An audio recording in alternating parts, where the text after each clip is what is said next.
What's up, everyone? Welcome to Mets Off Day Live. I'm your host, Chelsea Sherrod, and today I'm so happy to be joined by former Mets pitcher Trevor May, who you can find on YouTube at Trevor May Baseball, and from The Athletic, Will Sammon. How you guys doing? Ready to get into this? No better place I'd rather spend some of my off day. Trevor, you're good? I am also ready, but this is not an off day for me, for sure. Trevor's off days are different these days. Yeah, I have different off days now. Oh, definitely. I was ready when I heard the church bells, I think. Was that behind you, Will? Okay, I was like, it's noon. It's time to get going. Let's get this started. All right, let's start out with a series recap. The Mets are 28-16 and are tied for the most wins in the National League as they hit the quarter mark of the season. The team just took 2 of 3 from the Pirates, but fell 4-0 last night. So just a general question for you, Trevor, to start things out. What are your thoughts on the Mets so far this season? I don't know about you guys, but it's pretty exciting to see them come out this hot, and it feels a little bit different than it has in previous, I think, hot starts. I think the saying goes, I love it when a plan comes together, and it feels like the Steve Cohen era of, putting this organization together and putting people in place that he wanted to have in place and develop their identity as what the Mets are going to look like under his tenure. I feel like we're seeing a lot of that happen. I think David Stern's taken over and has kind of asserted his will, was kind of like the keystone that put the arch together. And we're seeing the benefits of that on the field. So it's awesome to see. There's been a lot of talent there for a while, but it's getting put together in a way that maybe hasn't been seen in a while. So it's exciting. I'm excited. Yeah, it feels like we're seeing the fruits of his labor, so to speak. But Will, we just mentioned that the Mets took 2 of 3 from the Pirates. Their bats went pretty cold, though, in that third game. What's your biggest takeaway from that series? Well, my main takeaway is a pretty simple one, but it's just that they didn't play their best baseball these past 3 games against the Pirates, yet they still did what they were supposed to do, and that's win the series at home against a bad team. And look, they're going to have to play a couple of these teams in between some of the best teams in baseball after this stretch, or right in the middle of this stretch. They have obviously the Yankees coming up, but also the Dodgers. They just got done playing the Cubs. And in between those games, they have the White Sox and the Rockies. So it's kind of like one end of the extreme to the other. So they're going to have to balance that every time. And so in some ways, sure, it wasn't the most crisp series. And last night's game, Wednesday night's game, was probably the most blah game of the season. But I thought that they had to come in and win at least 2 out of 3 against this team, and they accomplished that. And that's what the good teams do. And the Mets are proving that they're a good team, sort of to what Trevor said about how this looks a little bit different. And I think what he's saying there is that it looks a little bit more sustainable. And part of that is beating up on the bad teams. And that's what they sort of did against the Pirates. Yeah, you got to win the games that are very winnable. Trevor, outside of 2 pitches, Clay Holmes had a solid start in the Mets loss to the Pirates yesterday. What are your thoughts on his overall transition from the bullpen to a starting pitcher this season? It's impressive. Historically, making that transition, especially after you started a lot in the major leagues and then you go to the bullpen, usually that's a permanent switch. And for him to spend as much time as he did in the bullpen with the increased velocity, sometimes that's hard to let go of and go be a starter. And he's fit right in. He went from throwing 3 pitches to 6 pitches in one off season, which is incredible. I know that I remember in spring training, he was throwing 3 innings from right out of the gate. So he's taking it very seriously, this transition. I think we're seeing the benefits of that on the field. This was a huge pickup. I think this was one of the best things they did this offseason, and it doesn't surprise me one bit that he's had the success that he's had in the way that he's had. He's just been solid. He's throwing lots of strikes. He's got great command with all those pitches. Usually when you go back to throwing 3 pitches that you haven't thrown in a while, like it's a little rusty at the beginning, but he's been sharp since day one. And I think what you see is what you're going to get from Clay Holmes. There's no reason to think that it should change any big way, a regression to a mean or anything. I think that this is what you can expect from him, and that's exciting. Yeah, 3.14 ERA for him. He's kind of made that transition look pretty seamless. The Mets, though, have 5 pitchers with a sub 3.15 ERAs and 40-plus strikeouts through 8 starts. No other team in MLB history has done this. So, Will, the Mets starters, they were a big question mark coming into the season. Is it time to consider their staff as one of the best in the league? I think so. I do. And really, Trevor made a great point with Clay Holmes. You can say that also about Griffin Canning, about how they added both of those guys. They were very under the radar. Canning obviously more so than Holmes. Holmes was looked at as more of a value type guy, and maybe at worst case scenario, he'd go back to a reliever. He's not going back to a reliever anytime soon. Like, this guy's here to be a starter for the foreseeable future, and rightfully so. So it's a pretty good staff. I think that there were still some questions, even just as of a few weeks ago, about these guys need to get deeper into games. And recently we've seen that, though. So they've sort of answered that next question of okay, when are they going to pitch a little bit deeper, get into the sixth inning of games?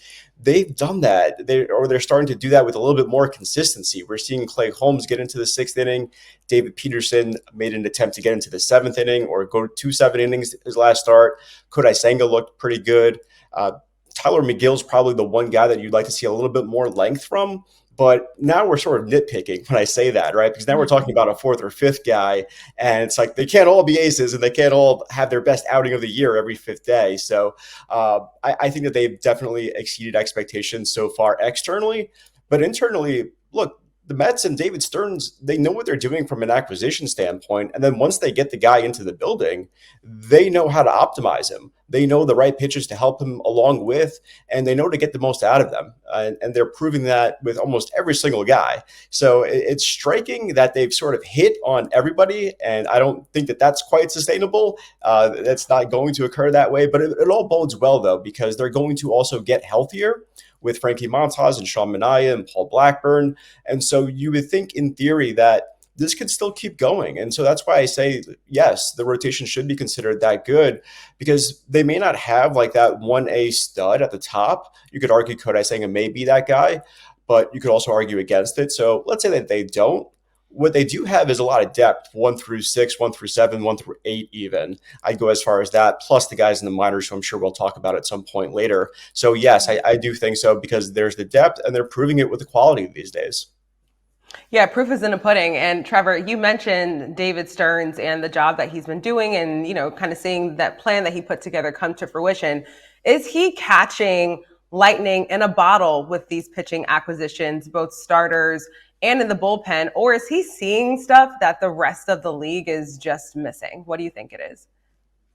I think it's a little bit of seeing stuff that maybe not necessarily the rest of the league's missing per se, but he's putting guys in positions to be the best version of themselves, even if it's the same they were somewhere else. Maybe they're being used a little bit differently. He's got a track record of this. It's not like this just started happening when he came over to the Mets. He's been doing this with the Brewers for years, getting guys coming out of nowhere. You can only count on 1 or 2 of their starting pitchers, and then they ended the season with one of the better staffs.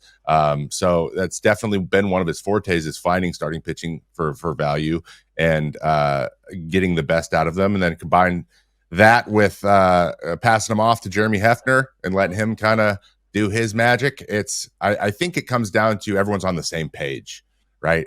When he gets a guy that the staff that's going to work with that guy can immediately kind of intuitively understand why they got that guy. And when you get that kind of rapport going between the front office and the on-field personnel, it's kind of just rinse and repeat. And there's some organizations that do it really well and have been pretty good recently around the league. And the Mets are definitely in the pitching category specifically.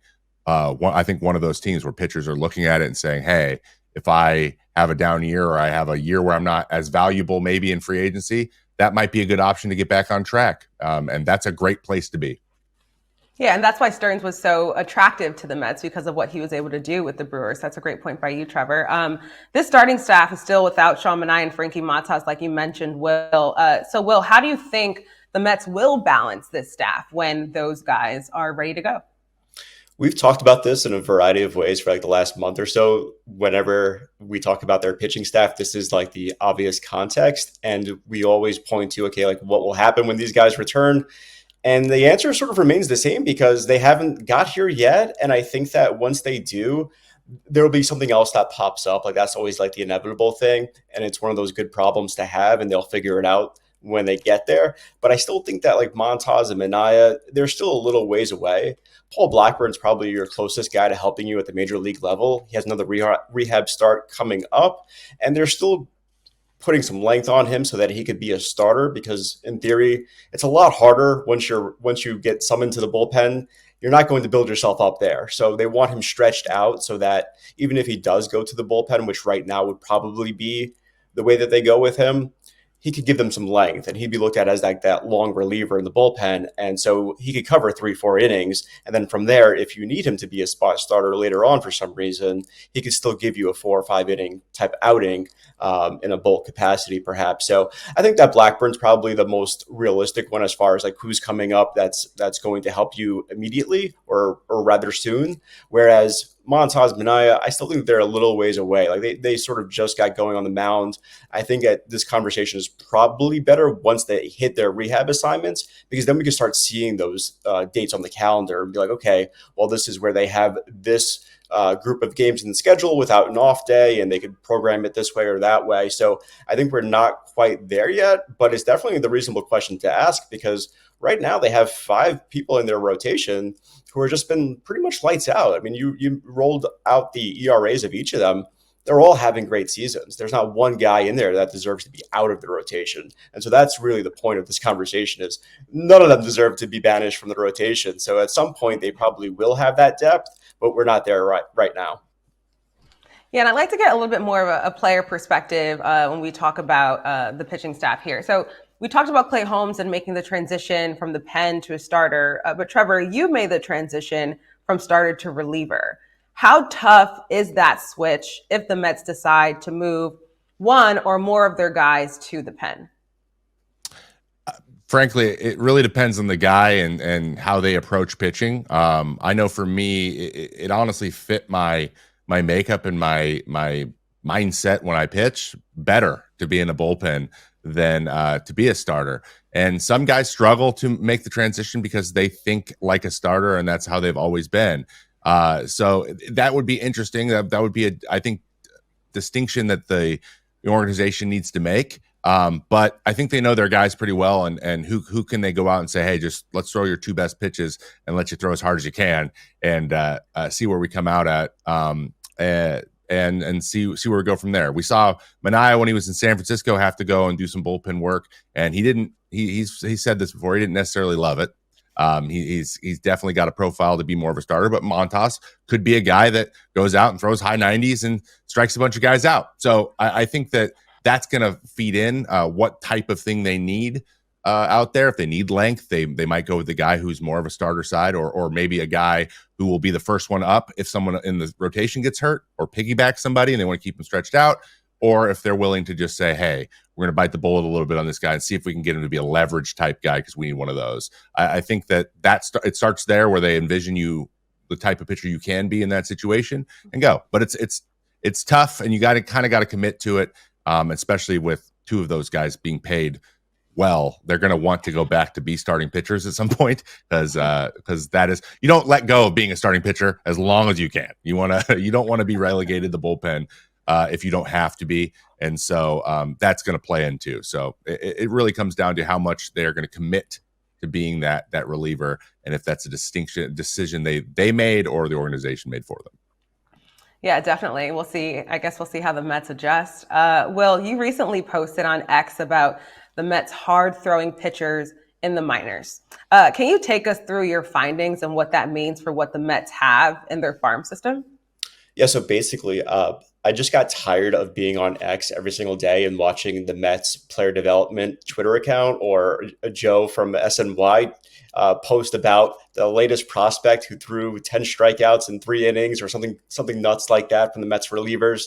I saw that every single day, and I was like, okay, like how many guys do they actually have that are like this? Because it's every level, it's like I said, every day. So, and how does this compare to other people or other teams across baseball? Are they an outlier here? And so I just went through every list, and I was like, okay, the Mets seem to have all these guys who are upwards of 30% strikeout rates, and they had about 20 of them. And I just went down the list of major league teams, and it turns out they actually do have the most in the National League. In baseball, they're second only to the Boston Red Sox, who have a couple of more. So I think that's huge. I think it's a testament to, yes, everybody likes to talk about the pitching lab, but also it's the people that they have in place, whether it's Eric Yeagers or other people throughout their system. Grayson Crawford, a pitching coordinator out there, they have a bunch of people that they've plucked from other organizations who are putting these pitchers in positions to succeed. And then obviously it's on the players themselves. There's a sprinkle of good scouting from draft classes, acquisitions, the whole umbrella under David Stearns, I think it's really clicking. And what it means going forward is, yes, they have waves of depth coming for the major leagues, but we're not too far off from the trade deadline at this point. We're still a few months away from it, but at this point, we could start thinking about, okay, these are some areas of improvement. Mets, frankly, don't really have many right now, but down the road, they probably will. But this is sort of the reservoir they can pull from when they want to make trades. We saw them do it last year as well, where they dealt a couple of young pitchers. They could do that a lot more this year because they have so many guys who are coming up through their system who are turning heads. And it's not just that they're piling strikeouts. They're pretty good pitchers. They're not walking guys either. I looked at that too. It wasn't just that they're piling up strikeouts and they don't care about their command or anything like that.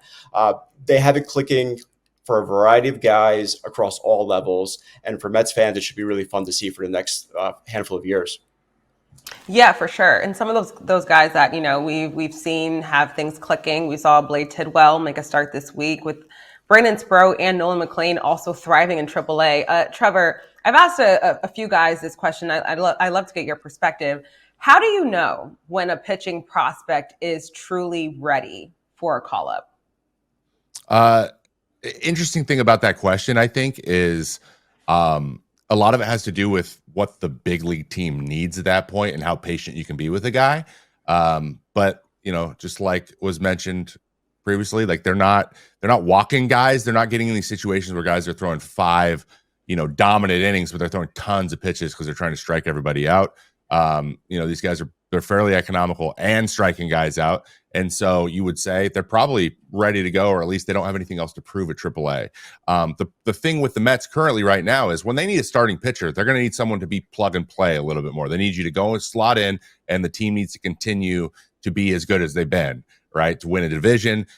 It's different when a team is maybe rebuilding or is on the way to rebuilding, and you can be patient with a guy struggling a little bit, so you're willing to maybe do that a little bit earlier, or there's a spot open.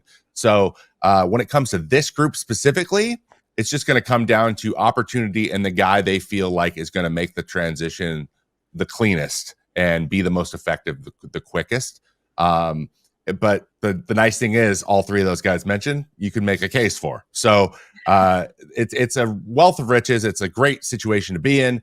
I know Tidwell's debut didn't go maybe as well as he wanted it to go, but you could see that guy's got electric stuff. And when he's on, nobody is feeling comfortable in that box. So I think it's just a matter of time for them, but sometimes it's a good and bad thing for that guy, for the AAA guy. When you look up, you see our team's 12 games over 500, 40 games in. Oh no, there might not be a spot for me for a while. And you just kind of got to plug away at a level that maybe you're better than. So I think that's the situation the Mets are in. And I hate to say it, but trade deadline, that's also something you want around that time as well. You want guys there that are ready, big league ready, who are electric, so that you have options. So it's worth paying attention to.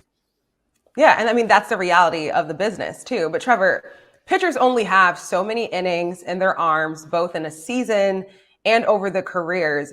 Does it ever feel like you're wasting valuable innings in the minors when you know that you're major league ready? Yes, I believe the common vernacular is you only have so many bullets. That's what everyone says. And in your career and in your life, you can only throw the ball so many times. But yes, this is a point in your career when you feel like you're ready, and then you start to notice like who might be standing in your way, and they're like everyone kind of goes through this like impatience because it's something you look forward to your entire life. But I think especially if your AAA team's pretty good too, and that group of guys you like being around, and there's other guys who are also playing really well, you have this like internal competitiveness that keeps you kind of locked in, and you don't get bogged down with the saltiness that comes along with feeling like maybe you're not being rewarded as much as you think you should be. But it is something you have to actively work on because it's a two-sided coin. You're really confident in yourself, and you're you're proud of yourself. At the same time, you get a little bit, you can get caught up in that stuff. So it is tough to work on it. But fortunately, if it's more than just you playing really well on your team, there's other guys, you can kind of be present, and hopefully that Syracuse team is having a really good time, because there's so much talent on it that it would be a little bit of a bummer to maybe have to leave them. That's ideally what you want.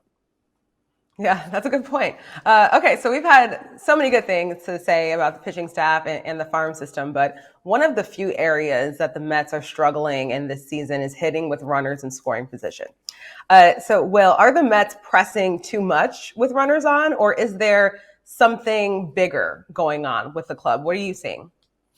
I like this question a lot, and normally with this statistic, it could be random, and we just don't know yet. But I thought that David Stearns had some interesting things to say yesterday when I believe it was Keith Rad, Mets radio broadcaster, who asked about just what he makes of the struggles with runners in scoring position. And David Stearns said something that I thought was pretty smart, was he doesn't necessarily pay too much attention to the batting average or like the exact results. And he's more concerned about the process in regards to whether or not there's a problem there, because that could be a skill. And I thought that was cool that he said that too, because some people just naturally perform in better pressure situations than others. I think that as much as people who like statistics want to say it's random, there is that to it, where there is that sort of element of, hey, I handle this better than the other guy, or I handle it worse than the other guy. So there's that. But he digs into the process for understanding if that's an issue for the Mets. And right now, if you look at it, their walk rate, their strikeout rate, it's actually pretty good with runners in scoring position. They're tough to strike out. They're not really chasing that much. I know when they do chase with runners in scoring position, it's easy to remember and point out. It's highly noticeable.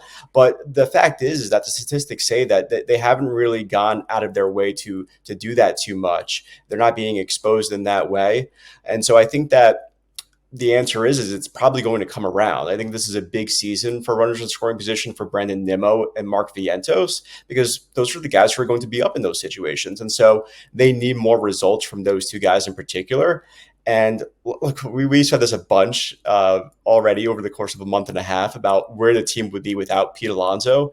If you take Pete Alonso away from those statistics with the runners in scoring position, the Mets are not any good at it. They're actually really bad. So I think that Pete Alonso has a lot of say in that. And he's the guy also, in addition to Nimmo and Vientos, as a virtue of being behind Juan Soto and Francisco Lindor, who is going to be up in those situations a ton. So it's a great thing for the Mets that he's gotten going in the way that he has in that particular situation. So I think it will be okay. I think that their hitters are good enough where there is some of that element of randomness at play, where they just happen to not get the result in those occasions, because their process has been fairly sound. Their OPS, for instance, is middle of the pack. I know the batting average is very low with runners in scoring position, but their OPS is middle of the pack, which means they're taking their walks, and when they are getting their hits, it's big hits. They're home runs, triples, that sort of thing.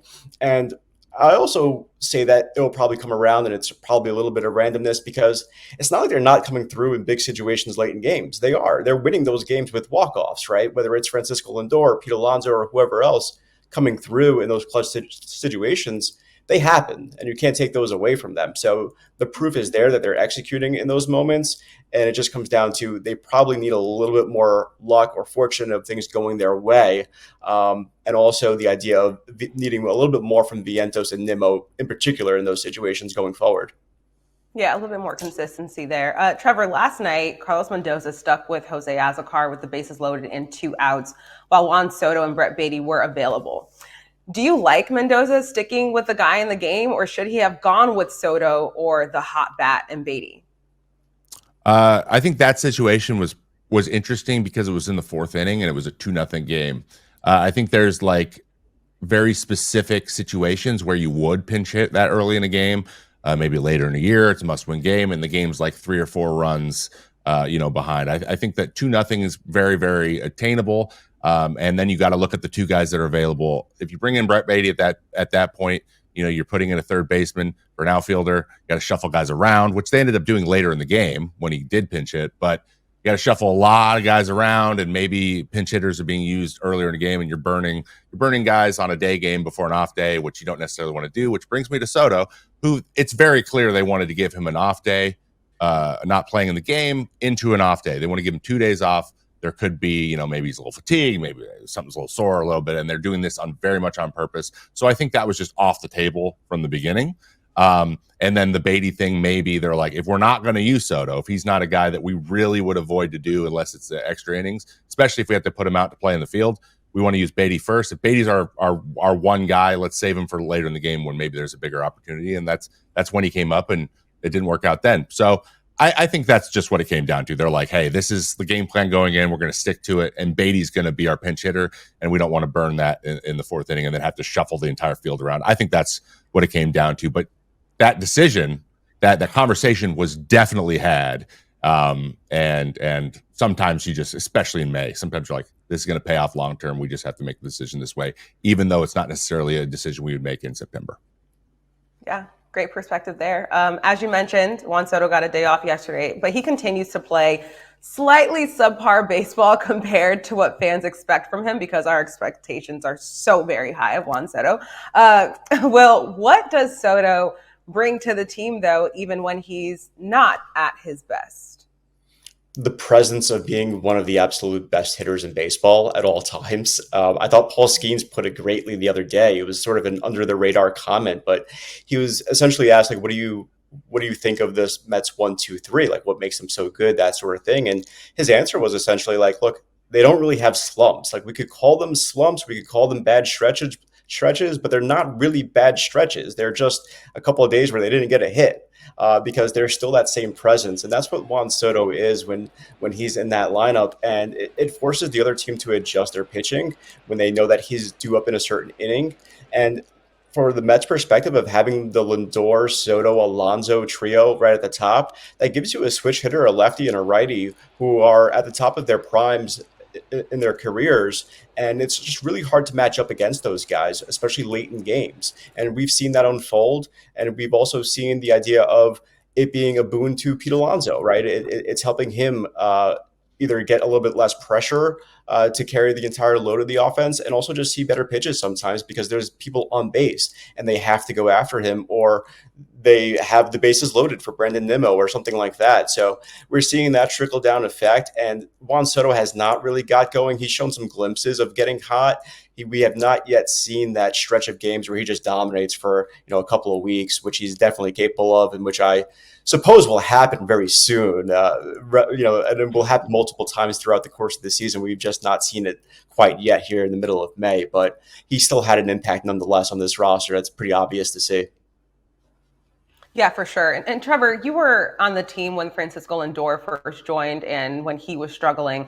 What was the vibe in the clubhouse when a marquee free agent underperforms? Do you see any parallels with Soto?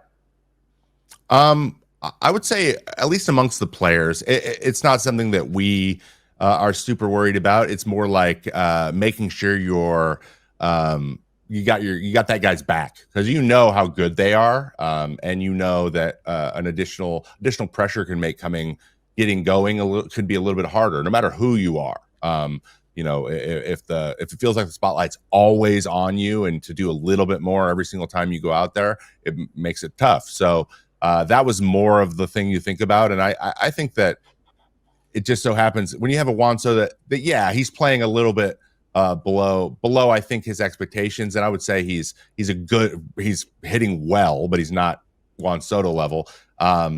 It's funny, he's like on pace for a 5.5 WAR season, which is I think anyone would take, though that's not quite $50 million a year. It's still like $35 million a year, so he is slightly below. I just think that their team being 12 games over 500 right now has made it softer and easier to deal with. And when it comes to runners in scoring position, he's probably the biggest culprit in not getting the job done, which is just not something he's done for his career. He's been a scary guy to face in those situations. And if you look at all his peripheral stats, everything is on par or slightly below where it usually is with strikeouts and walks. He's not doing it. Nothing's dropped precipitously. There's nothing to be worried about. It's just whether or not 4 or 5 hits have been caught or gone to the gap, and it would be completely different. We'd have a different conversation if 5 of them would have dropped. So I am feeling good about it. I think that clubhouse knows who he is. He makes everyone else better. Pete Alonso better. Everyone around him better. He's a guy that he could strike out 20 straight times, and as a pitcher, you're like, I still am not confident that I'm going to strike this guy out, even though he hasn't struck out or he hasn't hit the ball in a week. He's one of those guys, and that's going to be there for a long time. He would have to struggle for a very long time for that to change in the minds of pitchers. So that is always going to be valuable to the rest of the lineup. And fortunately, the rest of the lineup has contributed in big ways, and they're a very good team because of it. Yeah, I mean, the Mets winning games is definitely a great distraction from what we think we should be seeing from Juan Soto so far. But one guy who's gotten off to a hot start since returning to the Mets from his short stint in Syracuse is Brett Baty. In 6 games since his return, he's batting a .316 with 4 homers and 7 RBIs. I mean, Will, what do you think has been clicking with Baty since his return? Well, it's interesting because he entered the game last night in the 7th inning, and he had the 2 hardest hit balls of for the Mets of the game. I think both of them were 106 miles an hour off the bat. Sure, they were both outs, but man, they were loud, and he just makes a statement, it seems, every single time. And as far as like what's different or how he can sustain this, it's hard to say. I mean, we saw some glimpses of it in that late in that first run with the Mets earlier in the season before they demoted him when Jeff McNeil returns.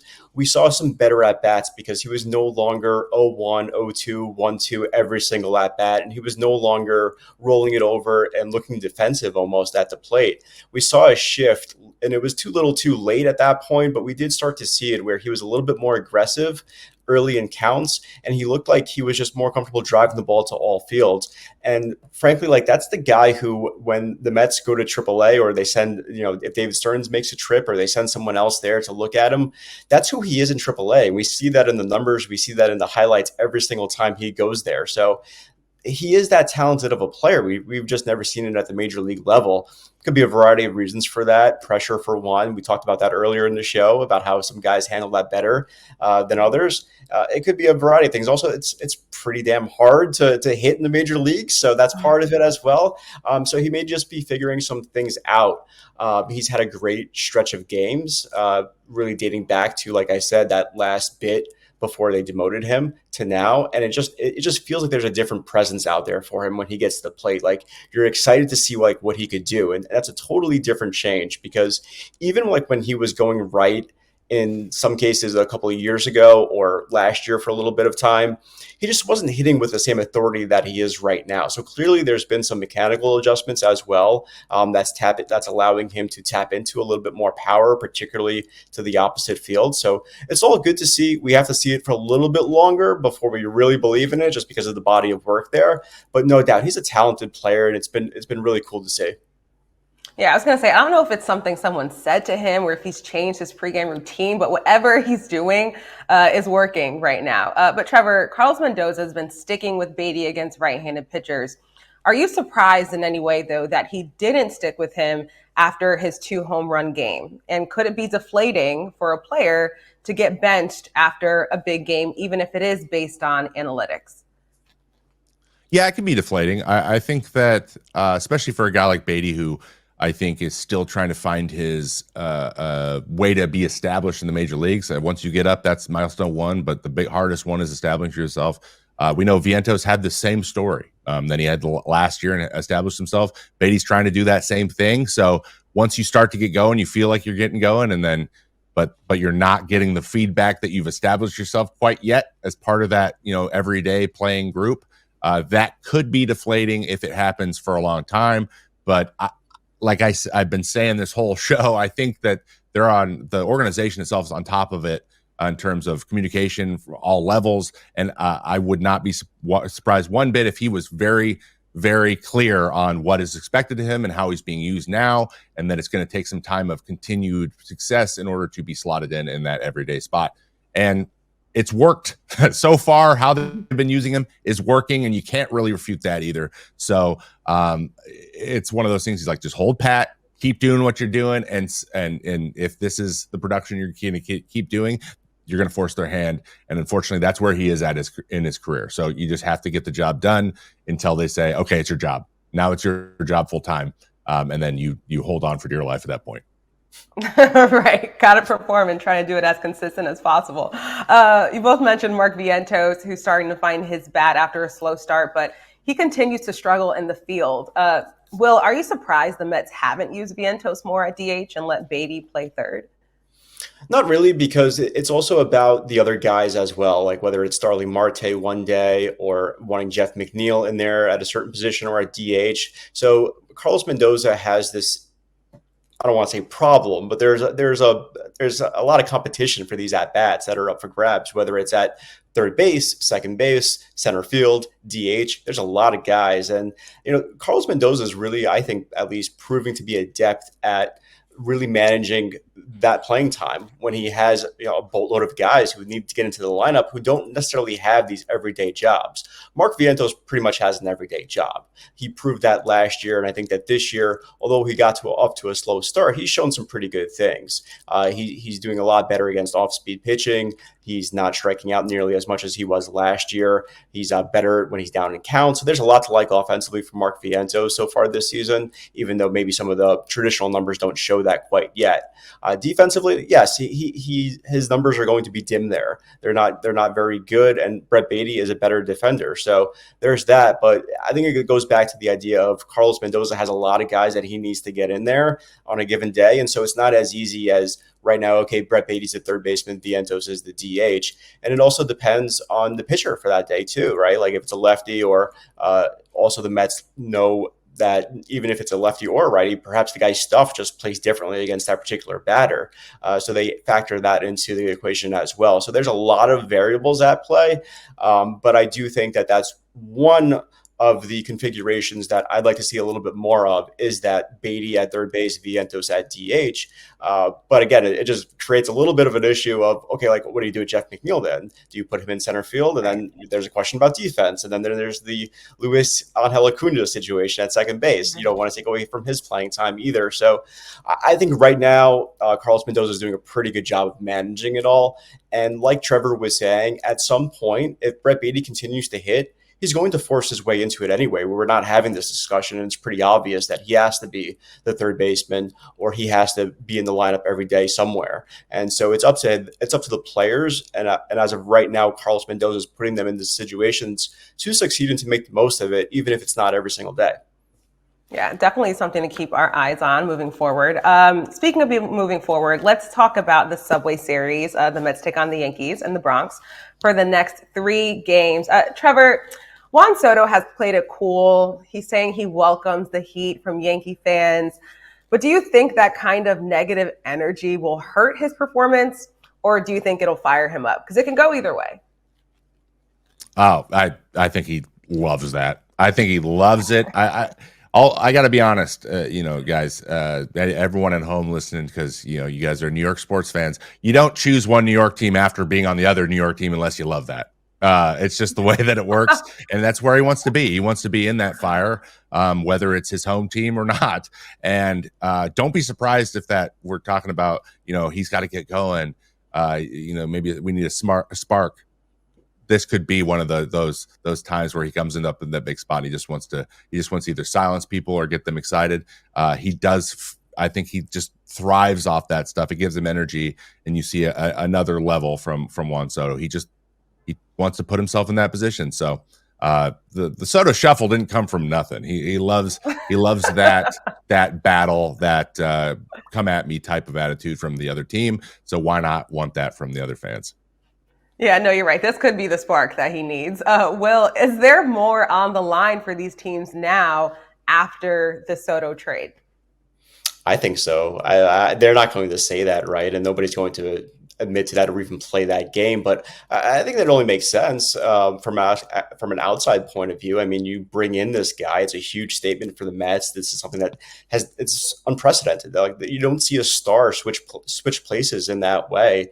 Going from the Yankees, where if he signs a huge deal with the New York Yankees, he's on pace to have a monument out there at some point, because that's how good he is. Even though he didn't come up as a Yankee, that would be the case. Like he would have a fantastic career no matter where he went. And so if he chose to stay there, he would have been celebrated as such. And so by coming to the Mets, it was a huge statement for New York baseball that, hey, the Mets are there.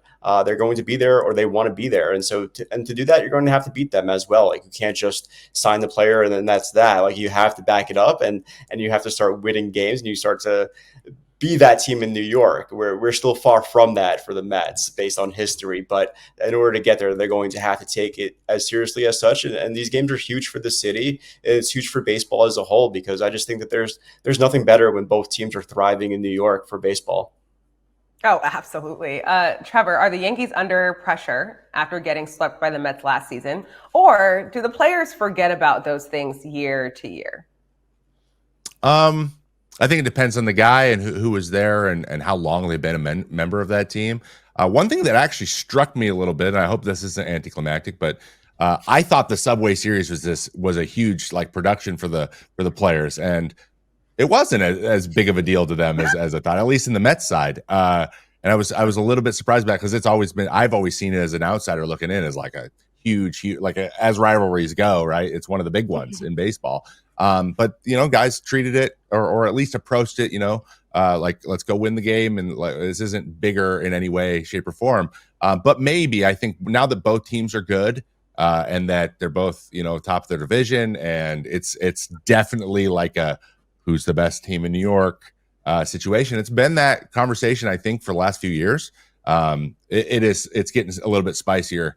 And a little bit more exciting, especially with the amount of money both these teams are, like how big their payrolls are. They're really on par in a lot of ways that they haven't been in the past, and I think that's bringing that rivalry back a little bit. I think it's getting a little bit more important to the players. Each year it goes on where Judge is the captain, and now we have Lindor and Soto. It's superstar on superstar, and that's, in my opinion, that's the way the Subway Series should be. And so it's definitely heated up in the last couple of years. No, Trevor, it's a huge production for us on the media side, and I'm not ashamed to say that. This is definitely one of the weekends that we look forward to most during the season. All right, so that's going to do it for us here on Mets Off Day Live. Thank you so much for joining us, Trevor and Will. Always a pleasure to do this with you guys. Enjoy the Subway Series, and we will see you on the next off day. Love it. Thanks for having me.